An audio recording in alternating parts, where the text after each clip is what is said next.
Tunggu ya, saya atur dulu. Senang sekali bisa melihat saudara semuanya seger-seger. Haleluya. Iya, puji Tuhan. Selamat belajar. Oke. Selamat belajar, menikmati hadirat Tuhan. Kita bersyukur karena Tuhan sangat baik. Amin. Oke. Hari ini tema kita dipilih oleh Pak Filipus, Tuhan itu maha hadir, maha adil. Sangat. Tuhan kita sangat adil. Maka itu dia juga, nah itu dari Nabi Re ada penginjil artis memberi komen, Pak Filipus keren katanya. Itu dia ya. Jadi berarti nasi cukur ya. Mana ini tunggu. Ya.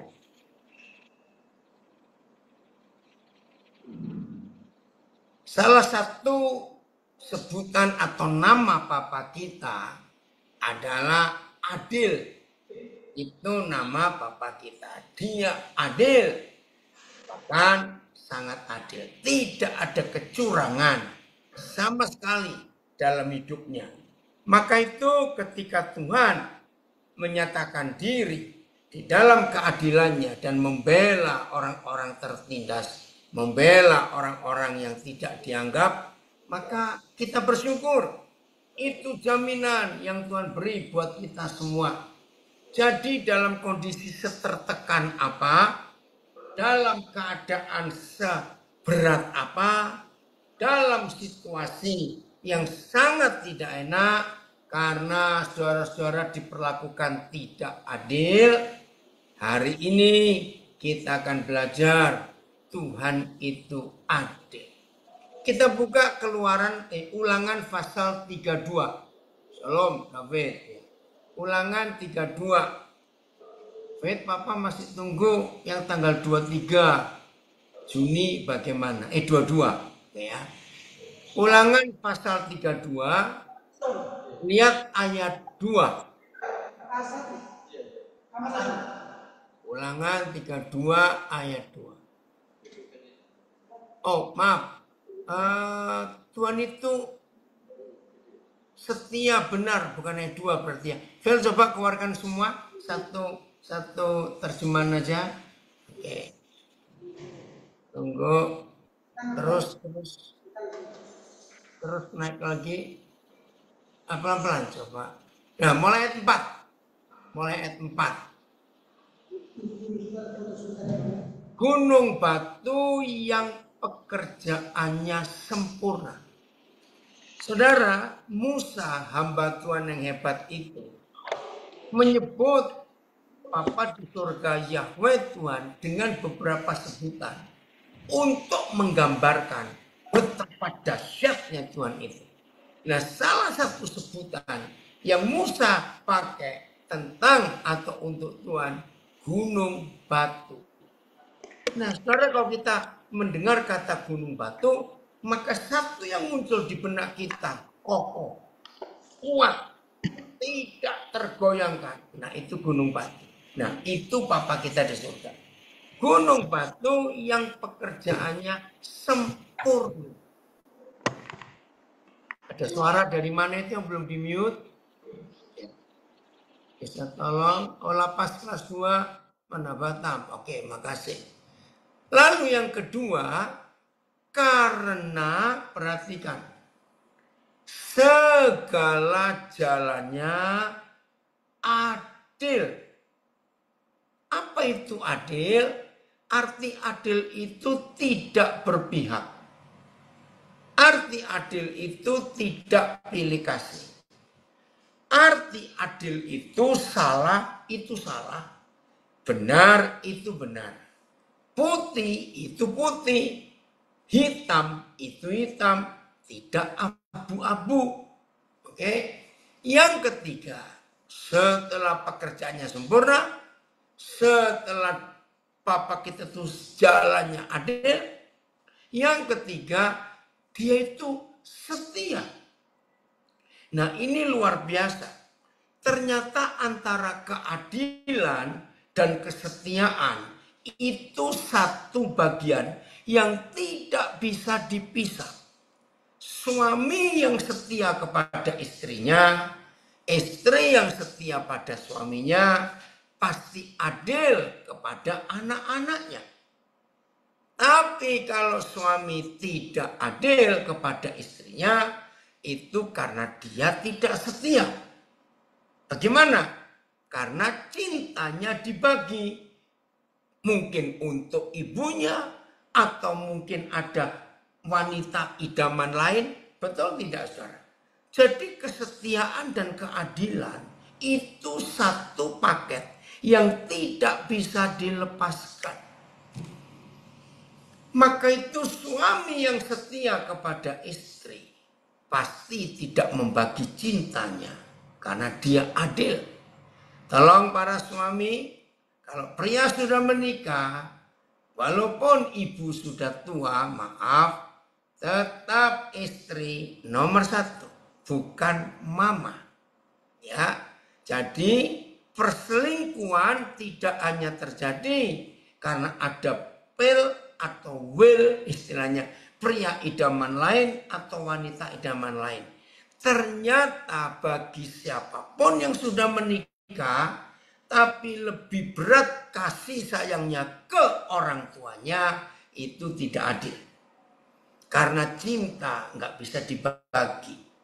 Itu luar biasa. Maka itu kembali Phil, ayat 4 Ulangan 32. Kalau segala jalannya sempurna, maaf, segala pekerjaannya sempurna, itu Papa kita, segala jalannya adil, maka itu dia setia.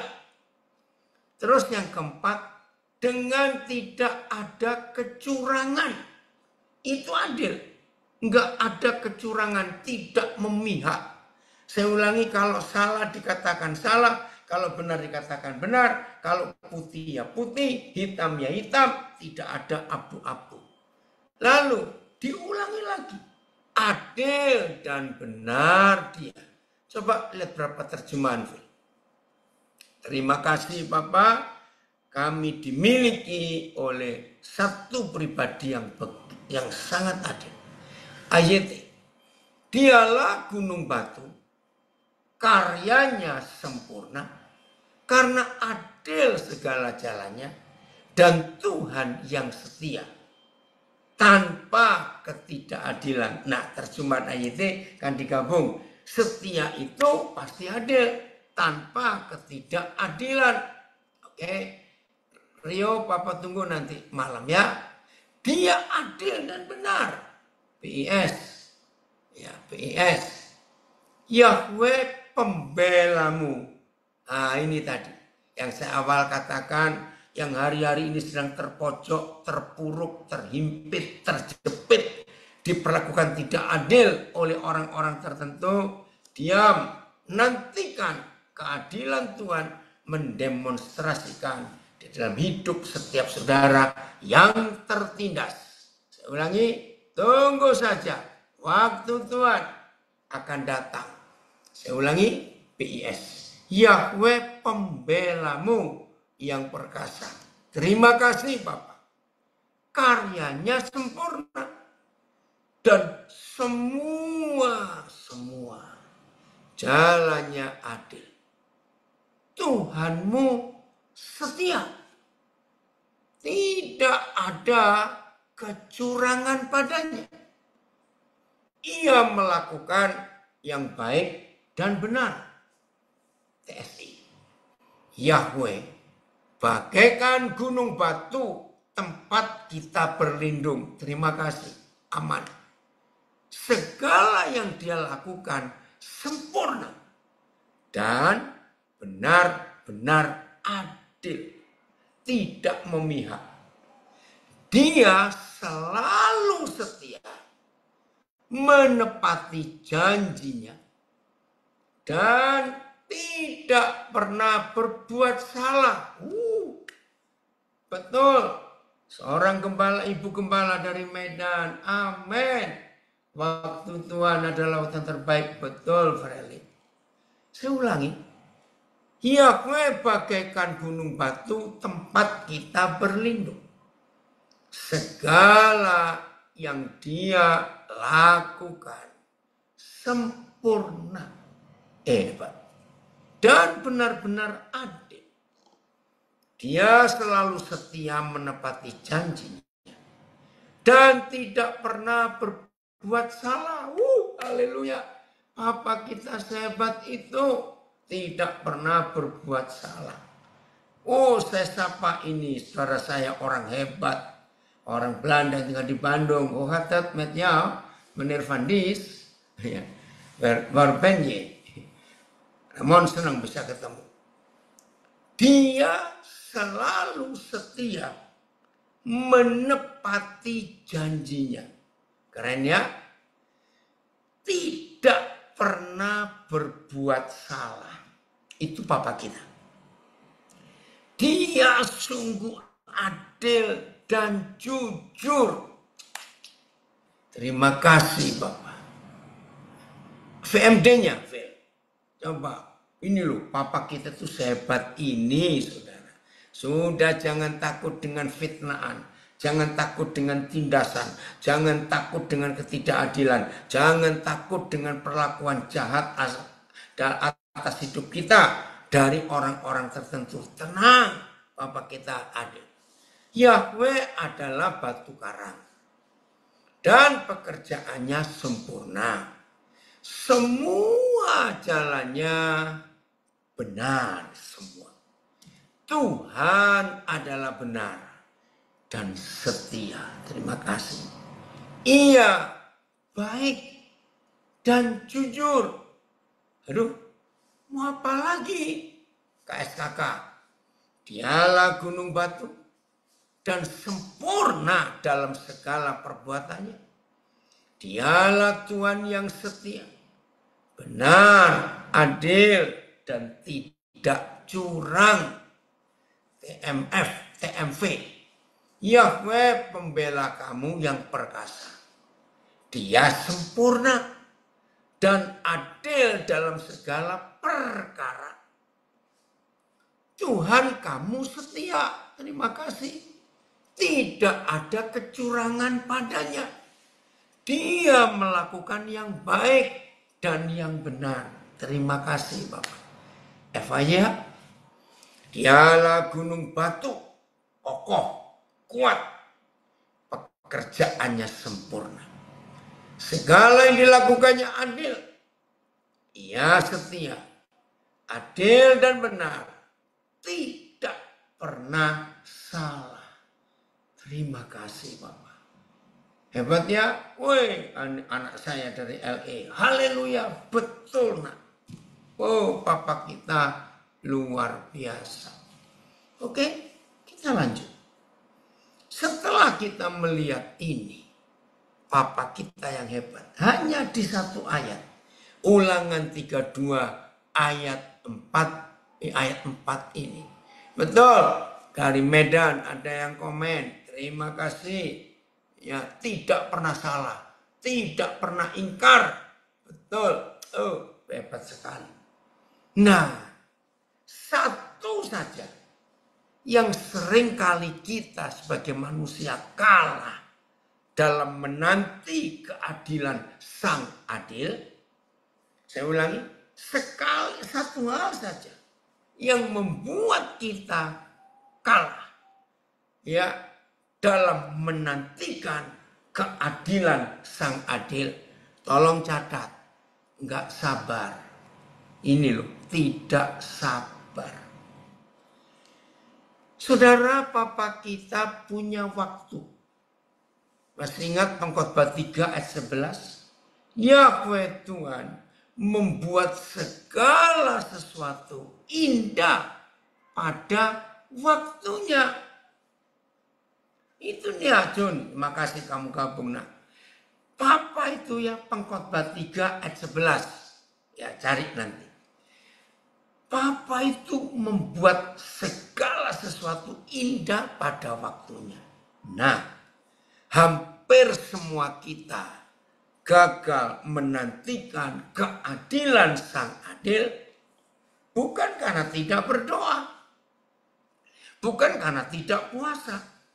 Bukan bukan karena tidak memberi persembahan, bukan. Tapi nggak sabar. Apa kita punya waktu tersendiri. Maka itu ayo kita menunggu. Terima kasih. Khotbah 3 ayat 11 ya. Ia membuat segala sesuatu indah pada waktunya. Dia telah menjadikan segala sesuatu dengan indah pada waktunya. Terus naik lagi Fir. Ya. TL. Maka telah dijadikannya segala sesuatu itu permai pada masanya. Ia menentukan waktu yang tepat untuk segala sesuatu. TSI, Tuhan sudah mengatur supaya setiap hal terjadi tepat pada saat yang sudah ditentukannya. Saya ulangi yang TSI, yang gak sabaran. Ya, Tuhan sudah mengatur supaya setiap hal terjadi tepat pada saat yang sudah ditentukannya. Nah, maka itu saya ulangi lagi. Satu-satunya penyebab keadilan Sang Adil tidak terjadi di hidup kita cuma satu. Bukan karena kita tidak berdoa pagi, tidak berdoa siang, tidak berdoa malam, tidak puasa, ya, tidak memberi persembahan, tidak melayani, tidak merenungkan firman, tidak. Enggak sabar. Tunggu. Lihat. Ketidaksabaran Abraham sampai lahir Ismail. Karena mempercepat waktu Tuhan. Masalah itu terjadi sampai hari ini. Daud menunggu kira-kira 8 tahun. Sejak dia dilantik tapi belum jadi raja, itu kurang lebih 8 tahun. Lihat itu. Saulus menjadi Paulus, itu perlu waktu 3 tahun. Mencuci otaknya di tanah Arab. Tulisan di Galatia pasal 1. Jadi saudara, semua ada waktunya. Maka itu kita belajar untuk menanti Tuhan. Roma 12 ayat yang ke berapa itu? Pembalasan itu hak Tuhan. 19 kali ya, maaf. Roma 12 ya. Ayat 19 coba. Tunggu waktu Tuhan. Ya, dari Surabaya ada komen. Seringkali kita tidak sabar menanti waktu Tuhan yang ditentukan indah pada waktunya. Ayo, ya. Saudara-saudaraku yang kekasih, perhatikan ini ya.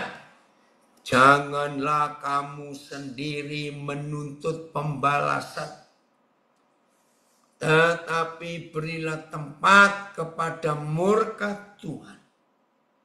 Sebab ada tertulis, pembalasan itu adalah hakku, kata Bapa di surga. Akulah yang akan menuntut pembalasan. Firman Yahweh. Ayat ini. Saudara-saudaraku, ini keren ya. Ya, saudara-saudaraku yang kekasih. Janganlah kamu sendiri membalas dendam. Jangan. Tetapi berilah tempat kepada murka Tuhan. Sebab ada tertulis, pembalasan adalah hakku. Akulah yang akan membalasnya. Firman Yahweh, TSI-nya. TSI. Saudara-saudari yang saya kasih, janganlah membalas dendam kepada orang yang berbuat jahat kepadamu. Biarlah Tuhan yang membalas kejahatan orang itu dengan murkanya. Karena dalam firman Yahweh tertulis, hanya aku yang berhak memberikan hukuman. Setiap orang yang melakukan kejahatan akulah yang akan membalasnya. Maka itu dalam istilah bahasa Indonesia ada kalimat pendek tapi bagus. Jangan main hakim sendiri. Ya, jangan main. Bersyukur saudara, sudah berapa tahun terakhir ini tidak dengar berita yang mengerikan. Maaf kalau ada orang Bekasi di sini, jangan tersinggung. Berapa tahun yang lalu saudara, setiap bulan minimal terjadi sekali atau 2 kali peristiwa yang mengerikan di Bekasi. Apa itu? Pasti ada yang ingat. Waktu itu saudara, saya sampai marah. Ini orang Bekasi ini hatinya sejahat apa? Di Bekasi berapa tahun yang lalu, sebulan minimal sekali 2 kali terjadi. Orang dibakar hidup-hidup hanya karena diteriaki maling. Itu berapa kali kejadian, ternyata salah. Orang itu nuntun sepeda motor miliknya. Ada orang iseng teriak maling. Langsung, saya nggak tahu ya, di kecamatan mana di Bekasi. Masa datang menyiram bensin, bakar hidup-hidup. Itu berapa kali terjadi. Bahkan memang ada pencuri beneran. Itu juga dibakar hidup-hidup. Bahkan pernah terjadi 2 anggota polisi yang sedang tidak dinas. Biasa. Nggak tahu gimana orang teriak maling. Wih, dibakar 2 orang polisi. Syukur. Sudah lama nggak dengar lagi kejadian itu. Nah, jangan main hakim sendiri. Sekalipun dia itu pencuri dan ketangkap, saudara dan saya tidak berhak main hakim sendiri. Ada hukum. Nah, kalau pemerintah, negara berkata, biar negara ada hukum yang mengurus. Tapi dari firman yang baru kita baca, Roma 12 ayat 19, ternyata kalau kita dijahati orang, kita disalahi orang, kita diperlakukan tidak adil, jangan balas sendiri. Ingat tuh janji Tuhan ini, pembalasan itu hakku, kata Tuhan. Jangan main hakim sendiri. Ya, TSI-nya ya, saya baca lagi. Hanya aku yang berhak memberikan hukuman. Setiap orang yang melakukan kejahatan, akulah yang akan membalasnya. Haleluya. Jadi bukan kita. Maka itu jangan main hakim sendiri. Jahat saudara kalau itu kita lakukan. Belajar dari Tuhan Yesus. Ya, belajar dari Tuhan Yesus. Kita lihat Yesaya 53. Yesaya 53. Inilah satu-satunya pasal dalam seluruh Alkitab. Saya ulangi, Yesaya 53 adalah satu-satunya pasal dalam seluruh Alkitab yang memberitahu kita bagaimana penderitaan yang tak terkatakan itu yang dialami Tuhan Yesus. Oh, kalau kita membaca ini kelihatan Papa Yahweh tidak adil karena membiarkan kekasihnya itu hancur. Aduh, lihat ayat 1 Yesaya 53. Siapakah yang percaya kepada berita yang kami dengar? Karena saudara, waktu Yesus disiksa dengan tidak adil, hancur tubuhnya, hancur wajahnya, ditinju wajahnya, punggungnya dicambuk, aduh. Maka itu banyak orang gak percaya. Itu sebabnya Yesaya mendahului dengan kalimat, siapa yang percaya kepada berita yang kami dengar? Dan kepada siapakah tangan kekuasaan Yahweh dinyatakan? Nah, ini pertanyaan saya. Karena melihat Kenapa Bapa di surga tidak adil? Membiarkan Yesus anaknya menderita seperti itu. Ternyata kejahatan kita yang ditimpakan kepada Tuhan Yesus. Ampuni kami Tuhan. Terima kasih Tuhan. Dua. Sebagai taruk. Taruk itu tunas muda dari pohon yang ditebang. Ia tumbuh di hadapan Yahweh. Dan sebagai tunas dari tanah kering. Nggak mungkin tanah kering ada tumbuhan pohon. Tapi tunas dari tanah kering. Ia tidak tampan. Dan semaraknya pun tidak ada. Sehingga kita memandang dia. Dan rupa pun tidak. Sehingga kita menginginkannya. Coba Phil, terjemahan yang lain. Ya, kurang tepat.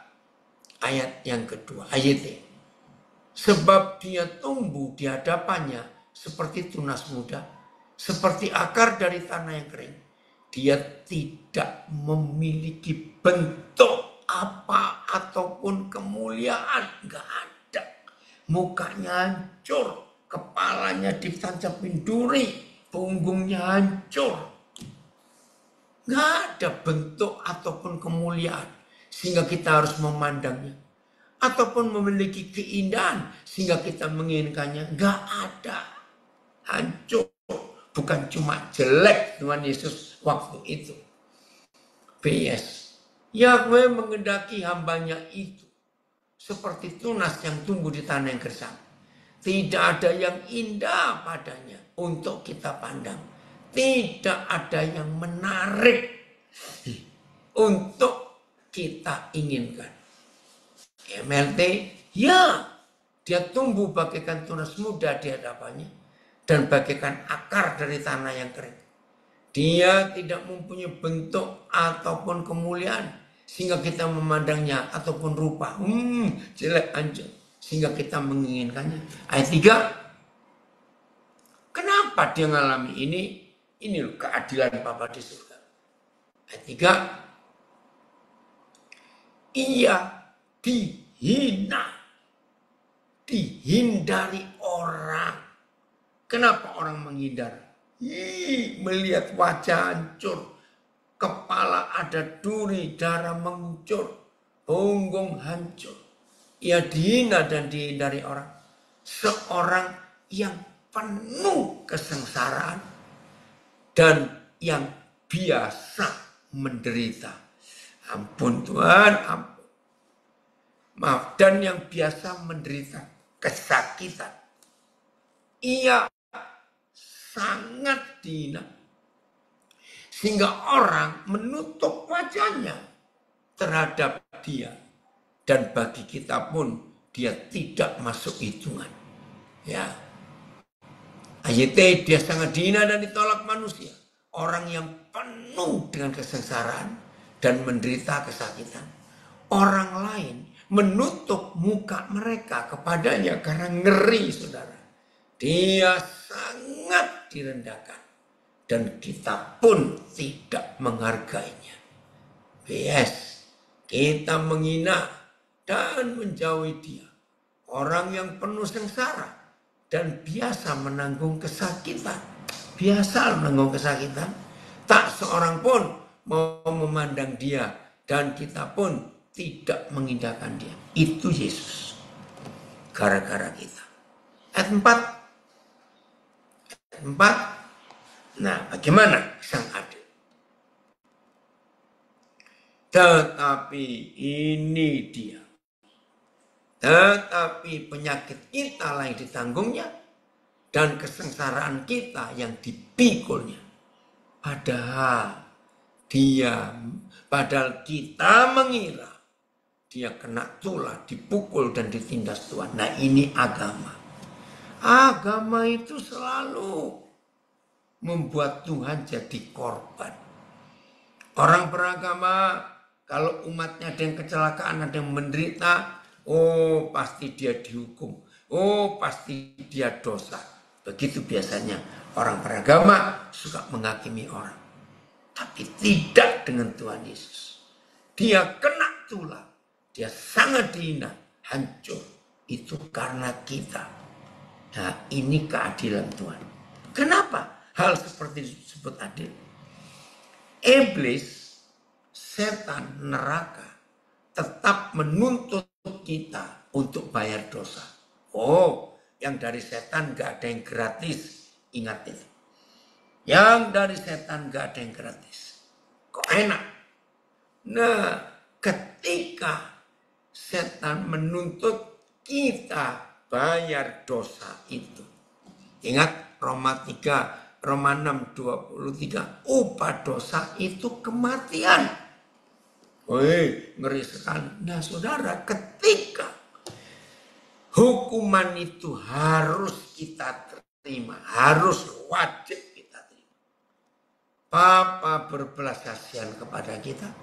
Nah, supaya setan tidak menuduh Tuhan tidak adil, catat, supaya setan tidak bisa menuduh Yahweh Tuhan dengan kalimat engkau tidak adil. Anak-anakmu berdosa, engkau bebaskan. Aku yang berdosa, kamu lemparkan aku ke bumi. Nah, ini loh keadilan Tuhan. Terima kasih, Pak. Saudara, kita yang harusnya menanggung semua penderitaan Yesus. Tapi yang dituntut setan. Tidak mungkin saudara dan saya bisa bayar. Saya ulangi. Yang setan tuntut tidak mungkin membuat saudara dan saya bisa bayar. Terlalu mahal, harga dosa itu terlalu mahal. Nggak sanggup. Maka itu supaya setan tidak menyalahkan Papa di surga. Engkau tidak adil. Anak-anakmu salah, engkau bebaskan. Aku salah, engkau lempar aku dari surga. Nah, maka itu Yesaya 53 tertulis. Terima kasih. Dengan penderitaan Tuhan Yesus, maka setan tidak bisa menuduh Bapa Yahweh itu tidak adil. Tidak. Ini. Maka itu ketika Tuhan Yesus diperlakukan seperti itu, kitab Yesaya menulis dia seperti domba bisu yang dibawa ke pembantaian untuk dikuliti, kulitnya yang tebal, tapi ada juga orang yang suka. Nah, akhirnya saudara, Yesus yang mengalami semua sehingga setan tidak bisa menuduh Bapa. Terima kasih, Phil. Yesaya 53 ayat 7. Dia dianiaya, tetapi terima kasih. Tetapi Yesus membiarkan dirinya ditindas.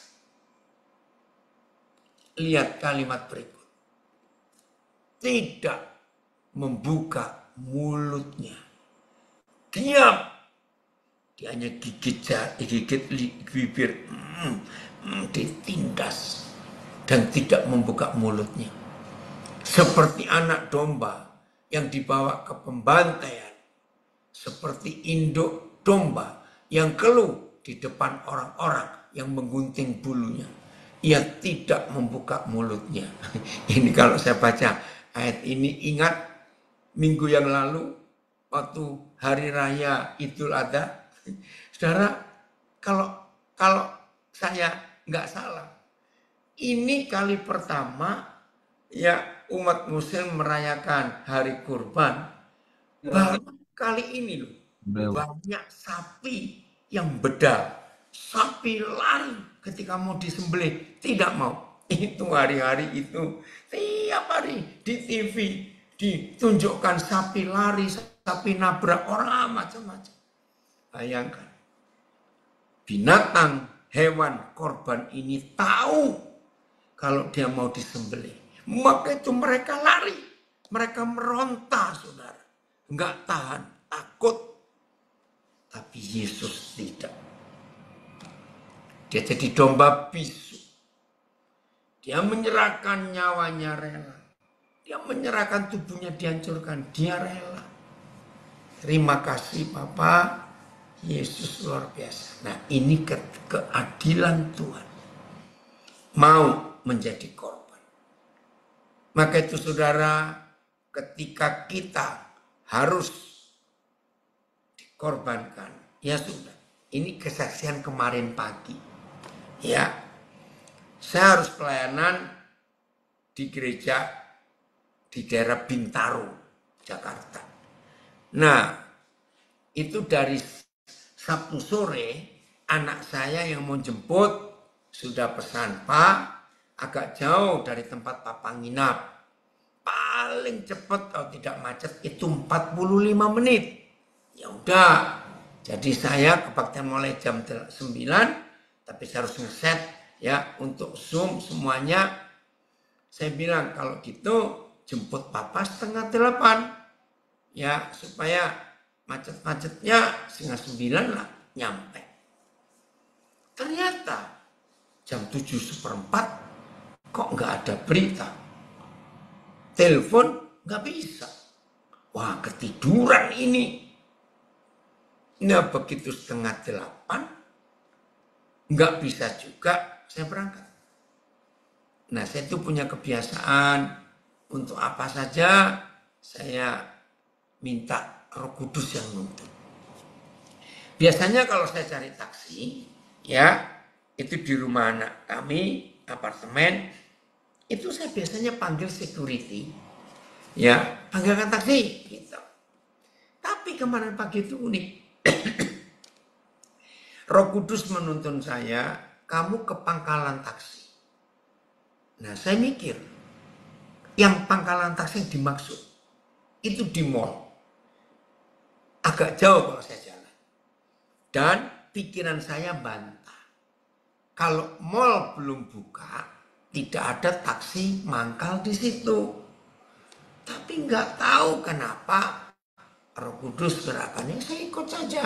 Toh juga masih pagi, 7:30. Jadi saya jalan sambil jalan pagi. Ya, saudara, begitu nyampe memang sepi. Dan hanya ada satu taksi. Yang saya pikir taksi ini aneh. Mall belum buka, mall buka jam 10 kok. Ini 7:30. Akhirnya saya naik. Begitu saya masuk, biasa. Roh Kudus bicara kepada saya tentang supir taksi ini.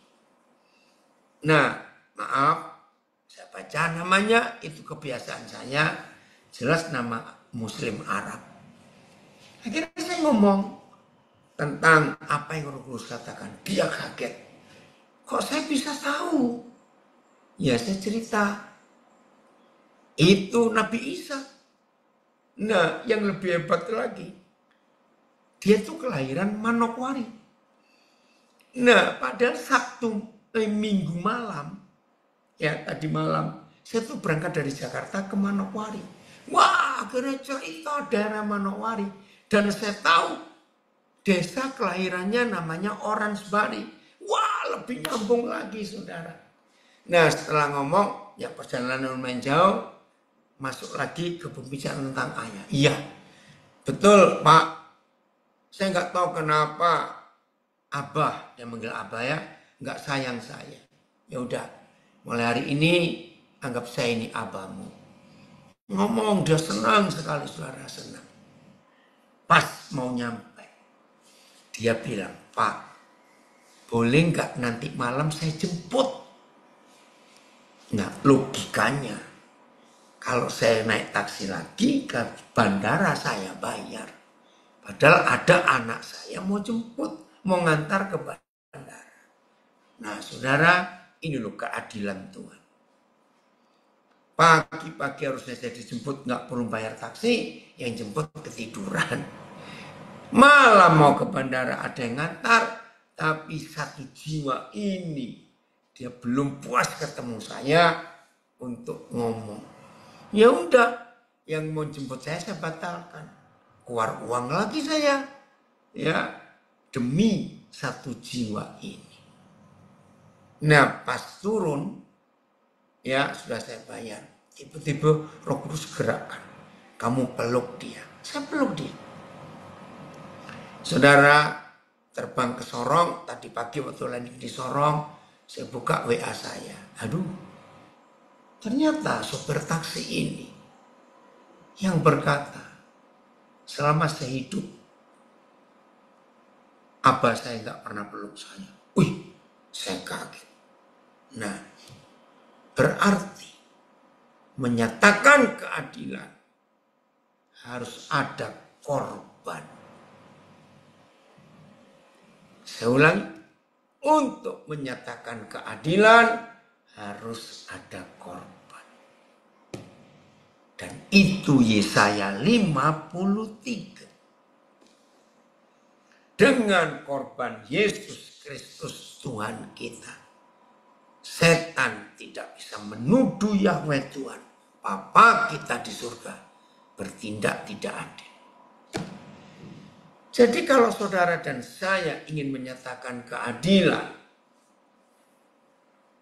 siap jadi korban tidak? Harus. Ayo kita nyatakan itu. Luar biasa. Di dalam Keluaran 32 ada keadilan Tuhan yang luar biasa. Betul ya nak? Ini anak saya gembala keraksaan Nolvi. Haleluya, betul. Dalam Keluaran 32 saya punya istilah. Tuhan menjilat ludahnya sendiri. Loh kok bisa? Kita lihat Keluaran 32. Ayat yang ke 9 atau 8. Coba lihat ya. Oh ya 7. Keluaran 32 ayat. Oh ya 9. Oke ya. Fair. Ya ini berin dulu. Ayo kita baca. Lagi firman Yahweh kepada Musa. Telah kulihat bangsa ini. Dan sesungguhnya mereka adalah suatu bangsa yang tegar tengkuk. Ayat 10, murkanya di sini. Bukan marah, murka. Oleh sebab itu Musa, biarkanlah aku, supaya murkaku bangkit terhadap mereka. Dan ini vonis. Vonis, jadi sudah jatuh, sudah ketok palu. Dan aku akan membinasakan mereka. Vonis sudah jatuh. Wih, luar biasa. Sharon, luar biasa kamu ikut belajar. Ini hebat sekali. Murka bangkit, Israel punah. Vonis. Lihat ayat 11. Musa naik banding. Lalu Musa mencoba melunakkan hati Yahweh Tuhannya. Ayat namun Musa memohon kepada Yahweh Tuhannya. Ya.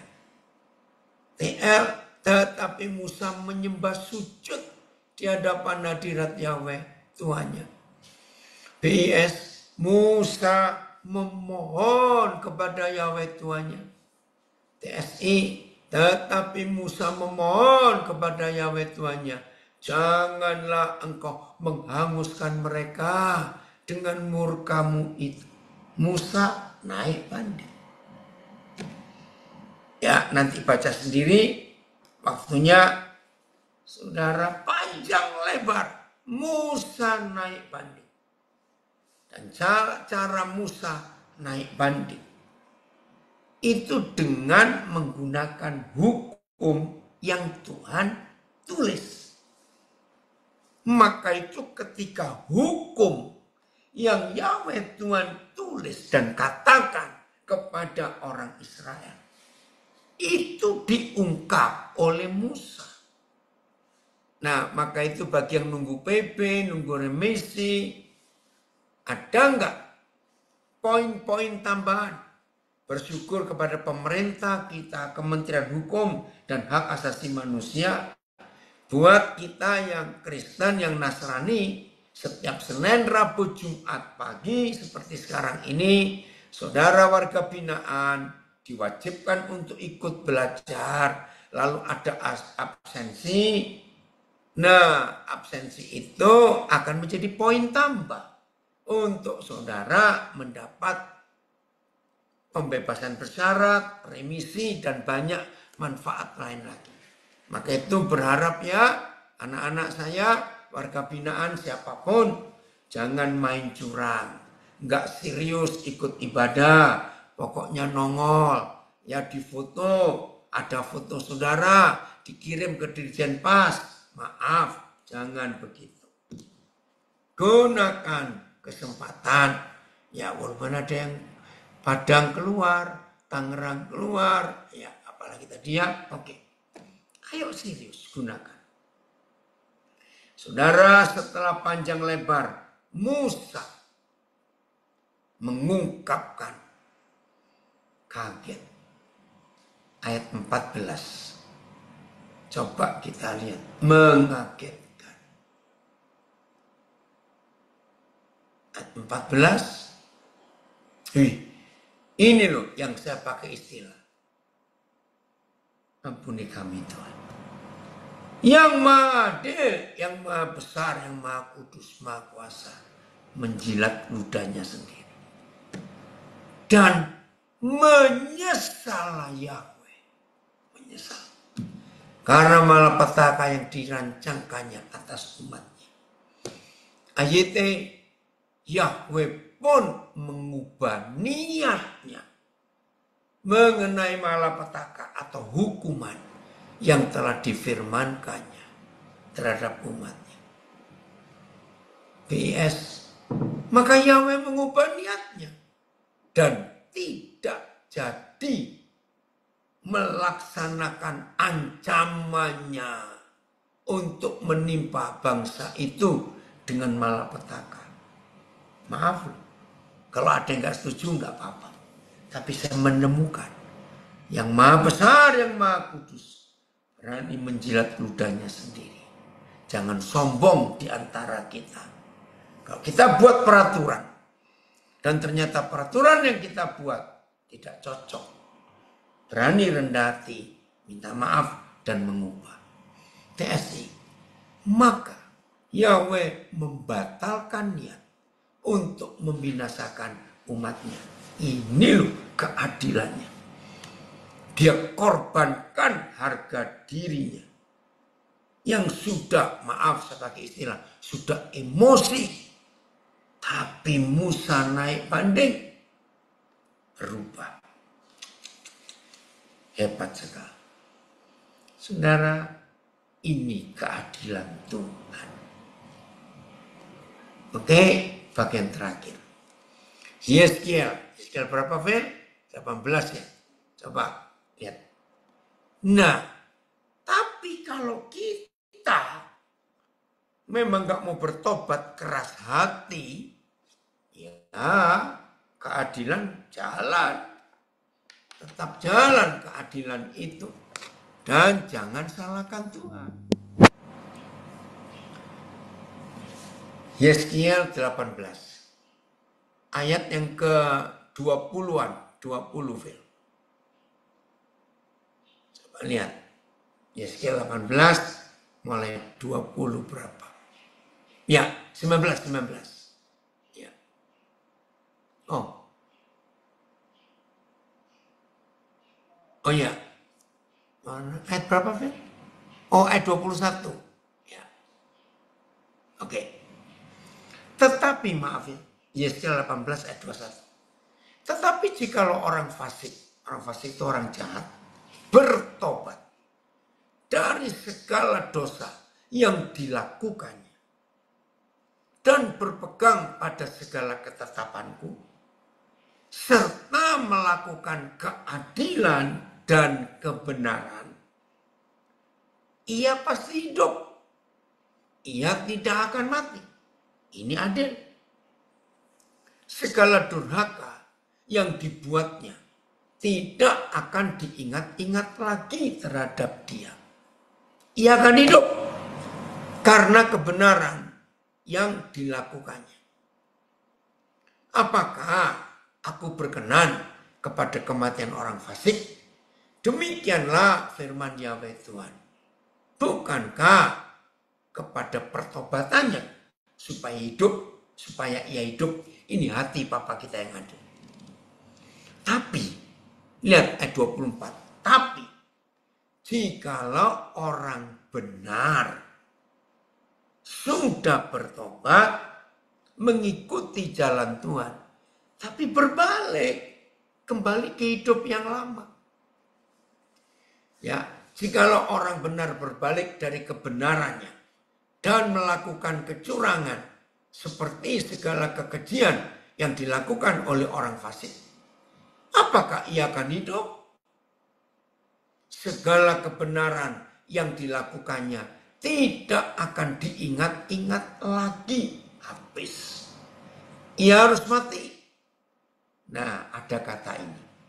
Ia berubah setia. Maka itu adil dan setia itu satu bagian yang gak bisa dipisahkan. Ia harus mati karena ia berubah setia. Dan karena dosa yang dilakukannya. Israel protes. Tetapi kamu berkata, tindakan Yahweh yang tidak adil. Dengarlah dulu, hai kaum Israel. Apakah tindakanku yang tidak tepat? Ataukah tindakanmu yang tidak tepat? Keren ya, Papa begitu sabar menanyai kita. Kalau orang benar berbalik dari kebenarannya dan melakukan kecurangan sehingga ia mati, ia harus mati karena kecurangan yang dilakukannya. Jadi bukan Tuhan yang menghukum. Tidak, Papa kita nggak pernah menghukum. Lalu siapa yang menghukum? Hukum itu yang menghukum. Yang sudah tertulis. Sebaliknya ayat 27.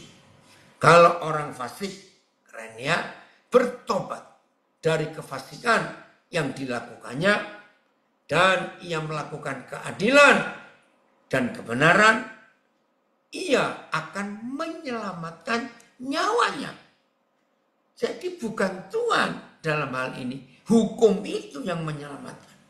Karena ia insaf dan bertobat dari segala durhaka yang dibuatnya. Ia pasti hidup. Terima kasih Bapak, ini keadilan sang adil. Ia pasti hidup. Ia tidak akan mati. Terima kasih. Maka itu hati-hati, ada doktrin namanya hyper grace. Anugerah tingkat tinggi hyper. Ya, pencetusnya dari Singapura. Hati-hati. Mereka menganut paham kalau kita sudah diselamatkan, itu pasti tidak berbuat dosa. Maka itu paham ini bahaya. Enak kalau kita berdosa tetap masuk surga, ya enak. Puji Tuhan, terakhir sepi pelajaran ini. Mengerikan sekali. Dan kelompok ini banyak diikuti anak-anak muda. Karena enak. Bisa berdosa. Ya, kalau ada yang protes, jangan protes ke saya. Ya, hati-hati pokoknya. Inilah bukti keadilan Tuhan. Salah, salah. Benar, benar. Hitam, hitam. Putih, putih. Tidak ada abu-abu, kan begitu. Masih ayat berikutnya, Phil.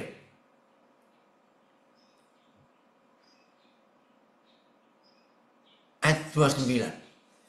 Balik lagi Israel. Aduh, minta ampun. Tetapi kaum Israel berkata, tindakan Tuhan tidak tepat. Marah. Apakah tindakan Tuhan tidak tepat? Hai kaum Israel, ataukah tindakanmu yang tidak tepat? Oleh karena itu aku akan menghukum kamu masing-masing. Adil. menurut tindakannya. Hai kaum Israel, demikianlah firman Yahweh Tuhan. Bertobatlah. Ayo semua kita yang bebas di luar maupun warga binaan. Oleh karena itu bertobatlah dan berpalinglah, balik dari segala durhakamu, pelanggaran-pelanggaran kita. Supaya itu jangan bagimu menjadi batu sandungan yang menjatuhkan kamu ke dalam kesalahan. Terima kasih Bapak. Ayat 31 ini manis sekali Bapak kita. Buangkanlah daripadamu, hai Israel yang aku cintai. Buanglah daripadamu segala durhaka yang kamu buat terhadap aku. Dan perbaharuilah hatimu dan rohmu. Bapak kita manis sekali, maaf ya. Terima kasih Bapak kita sesayang itu kepada kita. Dia ngomong, mengapakah kamu akan mati? Keren ya Bapak kita.